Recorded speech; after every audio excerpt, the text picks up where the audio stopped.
கூட்டம், என்ன கூட்டம்! இன்னைக்கு என்ன அப்படி விசேஷம்? இவ்வளவு கூட்டமா இருக்குது. இருக்காதா பின்ன? இன்னைக்கு S S Christmas, S S Christmas. இன்னைக்கு நம்ம ஆண்டவராகிய இயேசு கிறிஸ்து மனிதரா இந்த பூமியில பிறந்த நாள். அதுதான் இன்னைக்கு இவ்வளவு கூட்டம் வந்திருக்கு. என்னது, மனுஷன் இந்த பூமியில் பிறக்கிறாங்க, நம்ம கேள்விப்படுறோம், இது தெரிஞ்ச விஷயம். இயேசுவை கடவுள்னு சொல்கிறீங்க, அவர் ஏன் அந்த பூமியில் வரணும்? அதுக்கு என்ன அவசியம் இருக்குது? இந்த உலகத்தில் வாழ்கிற மனுஷங்களுக்கு பாவத்திலேருந்து ரட்சிப்பு கொடுக்கறதுக்காக தான் ஆண்டவராகிய இயேசு கிறிஸ்து மனுஷனாக இந்த உலகத்தில் பிறந்தாருக்கா. இன்னும் அக்கா என்னமோ ரெச்சிப்பூன்னெல்லாம் சொல்கிறாங்க. அது என்ன ரெச்சிப்பூ? ரோஜாப்பூ கேள்விப்பட்டிருக்கேன், பிச்சிப்பூ கேள்விப்பட்டிருக்கேன், ரோஜாப்பூ கேள்விப்பட்டிருக்கேன். அது என்ன ரெச்சிப்பூ? இந்த பூ எந்த கடையிலக்கா கிடைக்கி? கிலோ எவ்வளவு? இந்த பூ எந்த கடையிலையும் போய் வாங்கன்னு நினச்சா நம்ம ஏமாந்து போவோம். இது விலையேற பெற்ற பூ, அதான் ரட்சிப்பூ. ரட்சிப்புனா மனிதர்கள் பாவத்தில் வாழ்ந்து கொண்டிருக்காங்க, அந்த பாவத்தில் இருந்து விடுதலை கொடுக்கிறது தான் ரட்சிப்பு. அதுதான் ஆண்டவராக இயேசு கிறிஸ்து அந்த ரட்சிப்பை மனிதர்களுக்கு இலவசமாக கொடுக்கிறார். அண்ணே அண்ணே, ஏசப்பா வர்றதுக்கு முன்னாடியும் தான் இந்த உலகத்துல மக்கள்லாம் இருந்தாங்க. அவங்களும் தான் பாவம் பண்ணாங்க. அவங்க பாவத்துக்கு பரிகாரமா அப்படி என்ன பண்ணிட்டாங்க? அண்ணே, கரெக்டாக கேட்டீங்க. அதுக்கு முன்னாடியும் மனுஷங்க இருந்தாங்க, அவங்க பாவத்தில் இருந்தாங்க. பாவத்துக்கு பரிகாரமாக ஆடு மாடு புறா இதையெல்லாம் வருஷத்தில் ஒரு தடவை போய் பலியாக செலுத்துவாங்க. அவங்க பலி செலுத்திட்டு வந்துட்டு மறுபடியும் செஞ்ச பாவத்தை மறுபடியும் செஞ்சுக்கிட்டே இருப்பாங்க. திருப்பியும் அடுத்த வருஷம் போய் பலி செலுத்த போயிடுவாங்க. என்ன, ஆடு மாடு புறா இதெல்லாம் பலி செலுத்தினாங்கன்னு சொல்றீங்க? ஆமாம், பைபிளில் சொல்லியிருக்கு, ரத்தம் சிந்துதல் இல்லாமல் பாவ மன்னிப்பு இல்லைன்னு.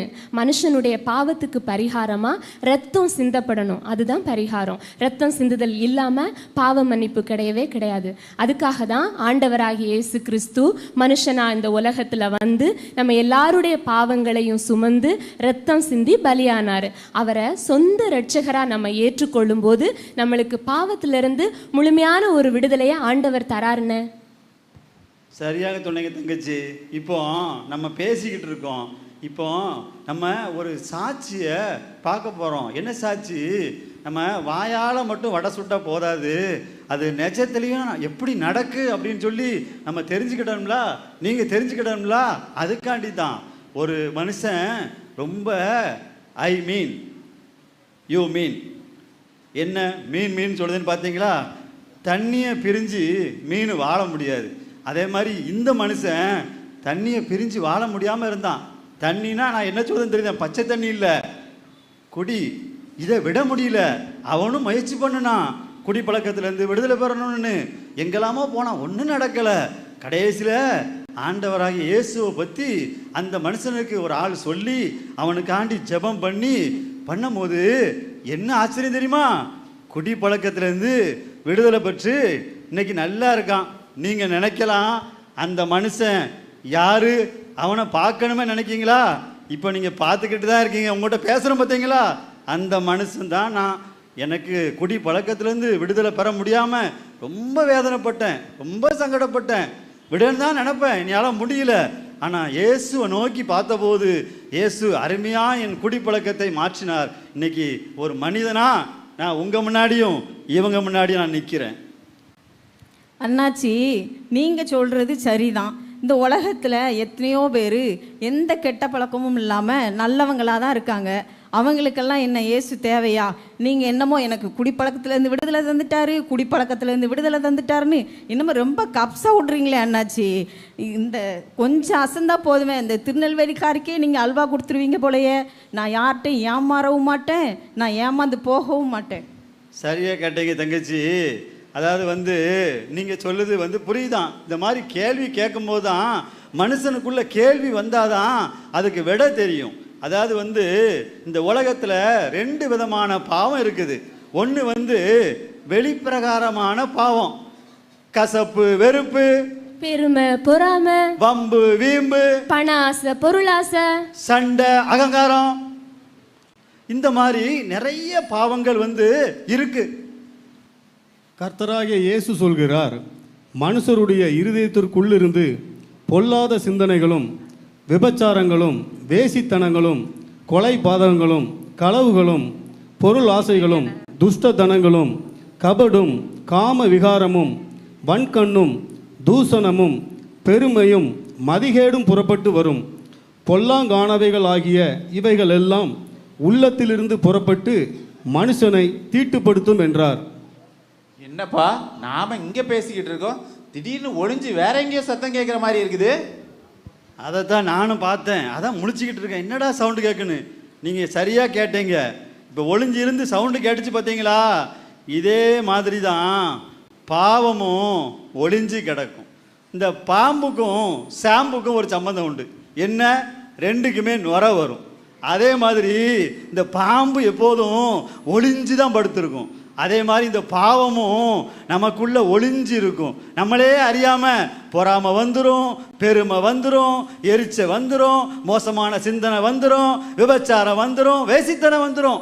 இந்த பாருங்க, இந்த வெளிப்பிரகாரமான பாவம் செய்தாங்கல்ல, இந்த கொலை பண்ணுறது, கொள்ளை அடிக்கிறது, இதெல்லாம் பண்ணணும்னு வச்சுக்கோங்களேன், உடனே வந்து போலீஸ் லபக் அப்படின்னு பிடிச்சிரும். ஆனால் இந்த உள்பிரகாரமான பாவம் இருக்குது பார்த்தீங்களா, அதை எந்த போலீஸும் பிடிக்காது. நம்மளும் நல்லவங்க மாதிரி தான் இருப்போம், ஆனால் உள்ளுக்குள்ள பாம்பு மாதிரி இது படுத்திருக்கும்.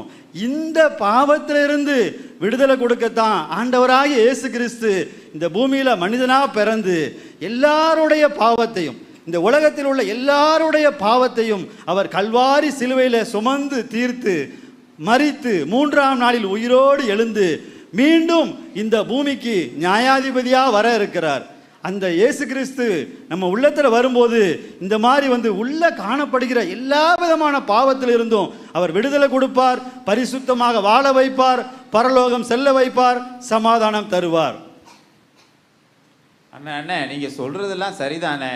ஆனா இயேசுவை ஏற்றுக்கொள்ளாத எத்தனையோ பேர் இருக்காங்க. அவங்களும் தான் நல்லா படிக்கிறாங்களா இல்லையா? நல்ல மார்க் எடுக்கிறாங்களா இல்லையா? டாக்டர் ஆறாங்களா இல்லையா? இன்ஜினியர் ஆகுறாங்களா இல்லையா? கோடியா சம்பாதிக்கிறாங்களா இல்லையா? நல்ல வீடு கட்டுறாங்களா இல்லையா? அப்புறம் என்னத்துக்கு எங்களுக்கு இந்த இயேசு கிறிஸ்து வேணும் நீங்க சொல்றீங்க? ஆமாண்ணே, நல்லவங்களுக்கும் சூரியன் உதிக்குது, கெட்டவங்களுக்கும் சூரியன் உதிக்குது. நல்லவங்களுக்கும் மழை பெய்யுது, கெட்டவங்களுக்கும் மழை பெய்யுது. ஆண்டவராகிய இயேசு யாருக்கும் எந்த வித்தியாசமும் பாகுபாடும் காட்டுறதில்ல. ஆனால் அது ஏன் அவ்வளவு ஏன் கடவுளே இல்லைன்னு சொல்கிற நாத்திகர்களோட வயலில் கூட மழை பெய்ய தான் செய்யுது. அவங்க பிள்ளைங்களும் நல்லா படிக்கிறாங்க, செட்டில் ஆகுறாங்க. இது விஷயம் கிடையாது. விஷயம் என்னன்னா, ஆண்டவராகிய இயேசு கிறிஸ்துவை சொந்த இரட்சகராக ஏற்றுக்கொண்டவங்களால மட்டும்தான் பாவத்திலேருந்து விடுதலை பெற்றுக்கொள்ள முடியும், பரிசுத்தமா வாழ முடியும், எல்லாத்துக்கு அப்புறம் நம்ம பரலோகம் போக முடியும். இயேசுவை வந்து நீங்க ஏற்றுக்கொள்ளுதீங்களா? இயேசுவுக்கு உங்க இருதயத்தில் இடம் கொடுப்பீங்களா?